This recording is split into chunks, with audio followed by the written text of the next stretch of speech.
Welcome everybody to the first ever The Smooth Cruise Cues show with Luis Sanchez. Today we have our host, I'm your host, Luis Sanchez, the Smooth Closer, and then we have our guest, Jaipal Singh, with CHAATRIK Architecture and Urban Design. Is that correct? That's right. Did I get it right? CHAATRIK Architecture and Urban Design. Thank you very much for coming on. Inspire beauty, deliver excellence. Love it. I love the t-shirt, by the way. And you said you were wearing that all day today, didn't you? Yeah, I was actually at a job site all day. So it's a nice way to not have to dress up, but still sort of represent the brand. I love it. So welcome. For this is going to be for the audience to get to know you a little bit better, get to know the person behind the successful business that you've created. So, let's start off. Well, tell us a little bit about you and how you started this business. It's an interesting story. My grandfather, actually, he left India when he was 13. You had to be 16 years old to get onto a ship. And he was 13, kind of forged his papers, jumped on with his uncle, and went to East Africa to find a job. Oh my gosh. East Africa, and made his way towards Nairobi, the main city of Kenya. And for about 6 months or so, basically kind of scrounged around trying to find work. They would very often kind of walk miles to get to a job site, construction job site. Obviously at 13 years old, he didn't finish school and all that, but found his way to a job site, get there at sunrise, line up for the day, and they would kind of pick and choose who would work for the day. So sometimes he would just go home. And after a good 7 months, he landed his first job as a mason's apprentice. So that's the guy that's mixing up the mortar, carrying, right. Not a fun job. And then he became a mason, and then he worked his way up and kind of learned the construction trades. Somebody told him, hey, if you really want to advance here, you got to learn math, you got to learn physics, you got to learn English so that you can read these drawings, right? Run the job site. And he was like, yeah, I want to do that. So he basically did that. He got some tutors, he finished his schooling, and he became the foreman on the job, and then worked his way up and joined the East African Railways and Harbors, which was the primary reason that Indians were migrating over to East Africa at that time, early 1900s. And he worked his way up and became the inspector of works, which was the highest grade of that field, that whole profession over there, and directly under the British system. And so he had this sort of knack for building and construction and design and that. And his buildings are actually still there today. We just took a trip over to East Africa last summer, and we got to see some of the actual work that he himself was a part of, which was pretty amazing. I bet that's like a lot of big proud moment for you. Yeah, it was awesome. Absolutely awesome. I spent a little time kind of drawing a few of my grandfather's own buildings, studying them, if you will. And then my uncle, my eldest uncle, he was an architect. He didn't finish his schooling either. That doesn't run in the family, but it just sort of happens. He didn't finish his full licensing, let me say. He finished his so he wasn't technically a fully fledged licensed architect, but he practiced in London for a number of years, decades there, and also designed a number of really awesome buildings. I didn't know either of these things, actually. Really? I didn't really know that. I'm the youngest of the youngest, so my grandfather, when I was like 10, he was like 90. So oh wow. There was a huge gap there. But then, like, he passed away when I was like 15 or 16. And after he passed away is when I started understanding who this man was and all of these things. And I realized, like, music I have in common. He was a drummer. I'm a drummer. Construction, nice. And spirituality, all these other like kind of things that lined up and were really cut from the same cloth. Well, I'm cut from his cloth, right? So, so yeah, I mean, that was, I think, kind of ran through it. But actually, when I was 13 years old, my father wanted to build, wanted to move out and get a new home for the family. We had one home growing up in a pretty kind of starter home neighborhood, if you will, here in Hmm. Cincinnati. And my father worked for General Electric. He was a mechanical engineer for um, several decades. Did very well, and got the next step and moved to next neighborhood, the new neighborhood, which was about a mile and a half from our old one. And he was like, "I'm going to build our house, and just like your grandfather did, where I'm going to build the house." And so that became this like really cool, like, oh, you can do that. Like, that's a thing. So he became the subcontractor, the general contractor for all the subcontractors, along with his buddy who helped him out, who actually was a general contractor. So he kind of borrowed his, Oversaw everything, huh? yeah, he oversaw everything, but my father was heavily involved. And then it timed perfectly in between my ninth and 10th year, I think ninth grade, between Hmm. ninth grade and either eighth or ninth or 10th, one of those years. And I was all summer long on the job site, and I quickly became a carpenter's apprentice. Like quickly, they first thing they'd say, "All right, take that stack of wood and move it over here so that we can build faster." I did that. I was attentive. I was obedient. I was, pretty tough as a 13-year-old, and they loved that. And then like the next following week, the construction crew foreman, he came with a tool belt and a tape measure and a hammer, and he was like, "Here you go." And I was like, "Oh my god, this is awesome!" Totally the coolest thing ever. And so I actually got my start in construction, and so I watched the house go from completely new ground and everything that goes into a house built up. And I was a part of, after the framing crew, I was a part of the roofing crew. I was a part of, all of the different crews as like the owner's son, just kind of tagging along. And I learned so much. I mean, just so much. And then those guys, I was like, this is awesome. I want to do this the rest of my life. I'm having so much fun. And one of those guys said, no, you don't. You don't want to be like us. I said, why not? And they said, no, you want to be the architect. You want to design these things and tell us what to do. And I was like, yeah, I want to tell you what to do. Cool. After a summer of doing, getting told what to do, you're like, yeah, I'll reverse roles. Yeah. And so I was anyway like into art and pretty good student throughout. So creative side of it, with my music, with drawing, with all of that, painting and everything, that kind of came into it. And my art teacher actually then mentioned it as well. And then I had another mentor that mentioned it as well. So it was like all these different influences. It kind of felt like destiny, really. Like when I got to college and started actually learning architecture, it felt right. It felt right. So even to this day, when I have a tough day or I don't feel creative, which I never really feel creative, I I'm pretty self-critical, which most artists are, most creatives are. Um, but I'm definitely not. And so when I have a tough day, I'm like, I shouldn't be an architect. And then I start to wander off into those thoughts, and I always come back because I'm like, there's nothing else I want to do. This is what I want to do, right? Right. Yeah. I mean, once you find your passion, it's not really work. Right. Even the hard days sometimes can be easier when you like, I can't do anything else because you just love it so much. Right? Absolutely.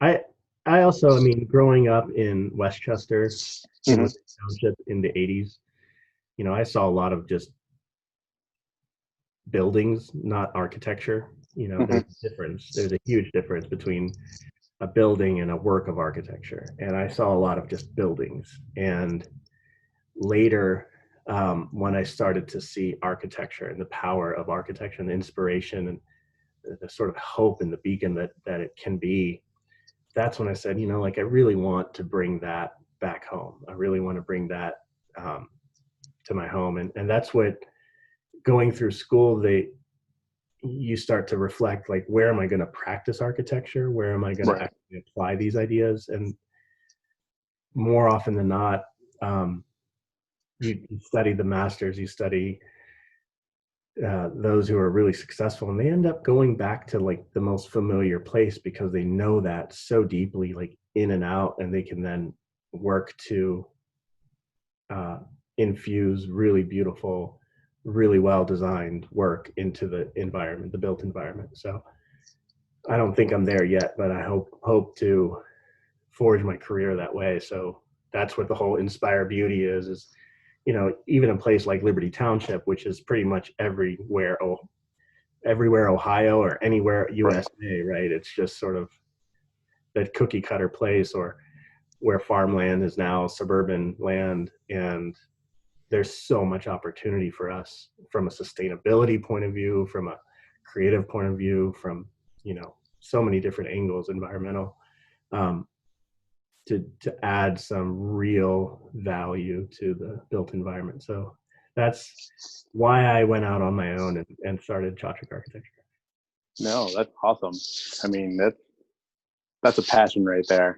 Because I know, you know, when we've talked before, you're very successful working for the companies you're working for, and you know, I remember you telling me you were not happy you were not fulfilled, and that's, yeah, you wanted to do something bigger than what it was. Absolutely. So, I mean, this project that's behind here, I'm looking in the my screen here.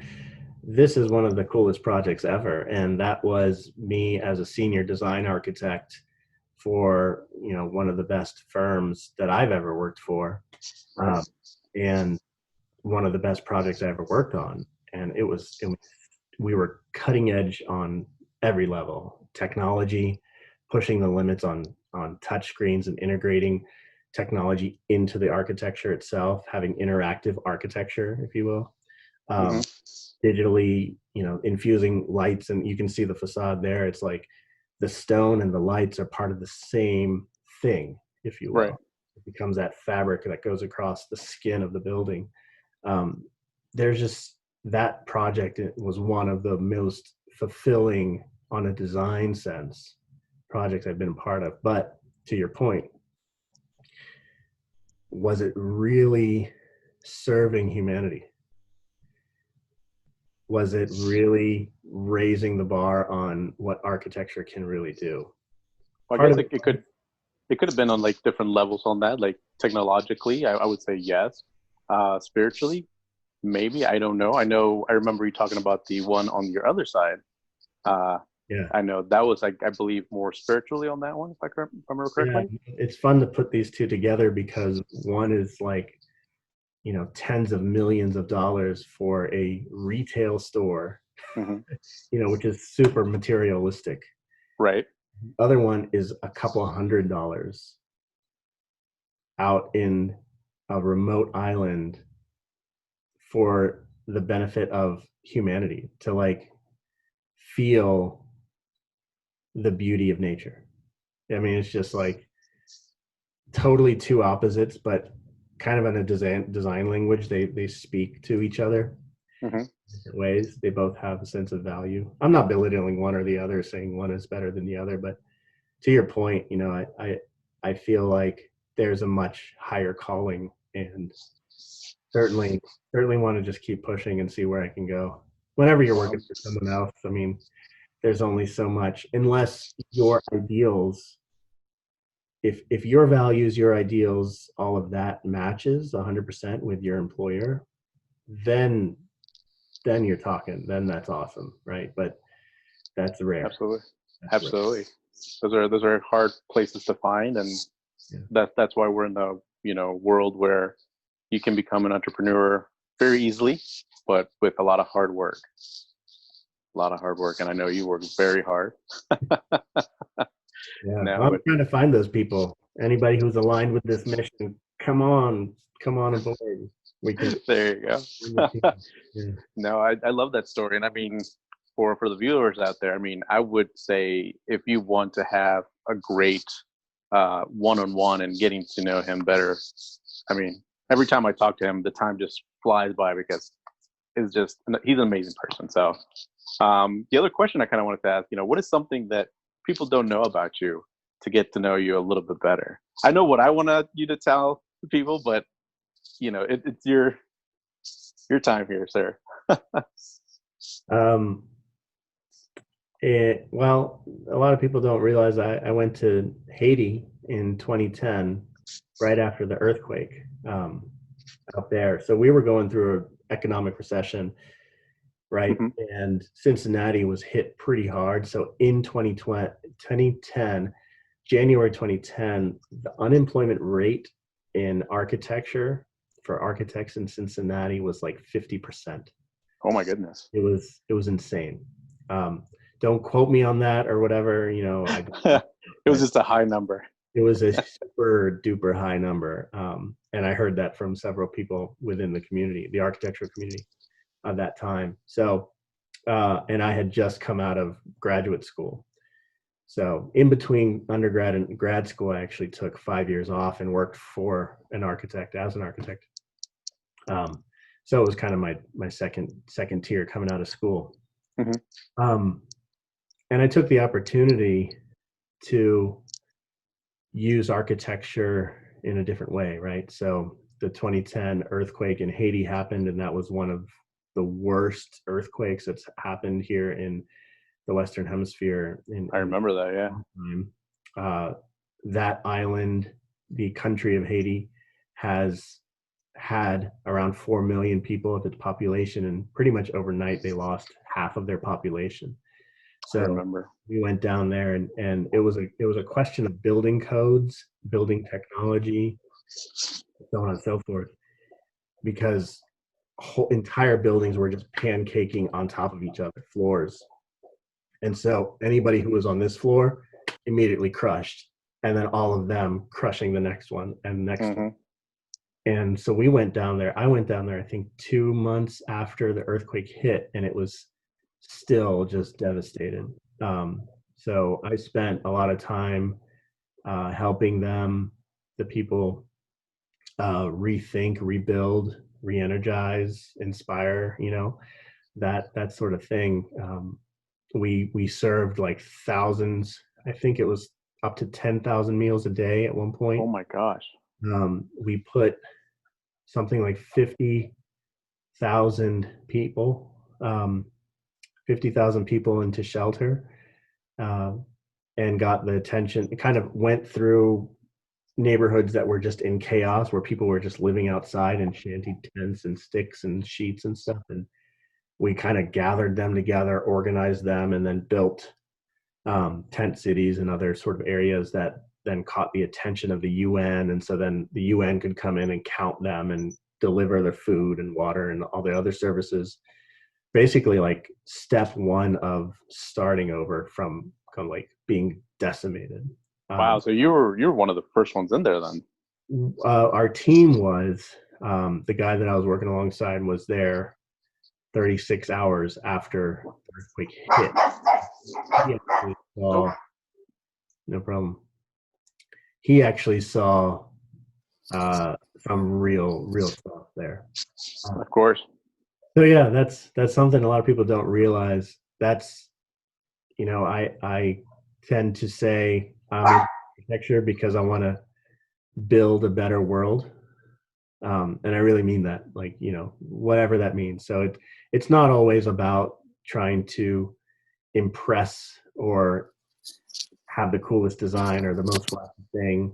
Sometimes it's literally just improving what's there and building a better world. So, and then the other thing people don't know about me is that my wife decided to adopt an elephant.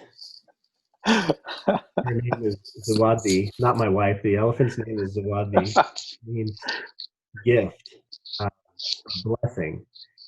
And my wife's name is Assis, which means blessing. So when she heard that this elephant's name in Swahili, Zawadi, means blessing or gift, she was like, I'm definitely doing that. So she signed us up, and we are now proud, if you will, of this baby elephant, Zawadi, who lives in Nairobi, Kenya.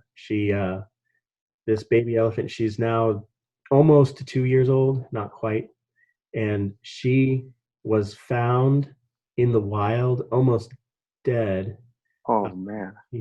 She had a big spear in her, not in her neck, but pretty close. And her mother was dead. So basically, Oh. poachers that were after them, and they managed to find Zawadi and rehab her back to health.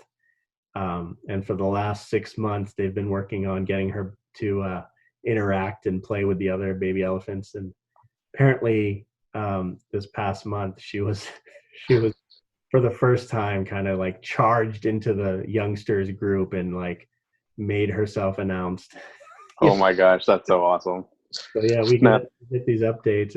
It's really fun actually. It's cool to know like we're a part of that whole movement of helping nature and wildlife. But it's really just to share with you. so as a foster parent, are you able to like bring her here someday and hang out? I would love that. If that were true, that would mean I'm doing well with the business, which means I'm doing well with life, which is a good thing. So I believe it. I mean, oh, that's awesome though. When you told me that story, I was like, this is the craziest thing. I mean, you have a lot of things that people don't know about you, and you guys are just going to have to find out by having a one-on-one with him. You know, you just blew my mind every time I talk to you.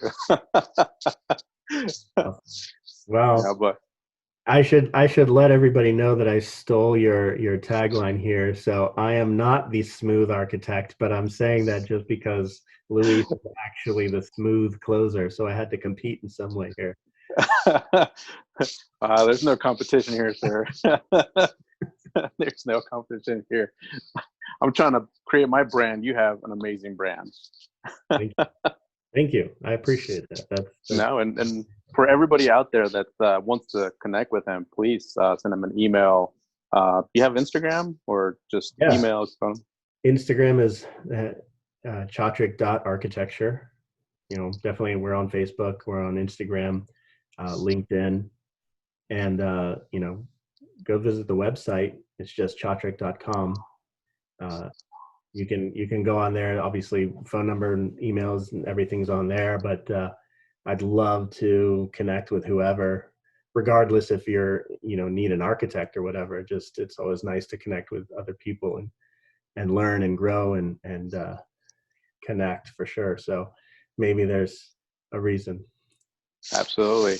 Well, thank you very much for being on the show. I appreciate it, and I hope that my show becomes a successful by the first one, because I mean, you've set a bar pretty high.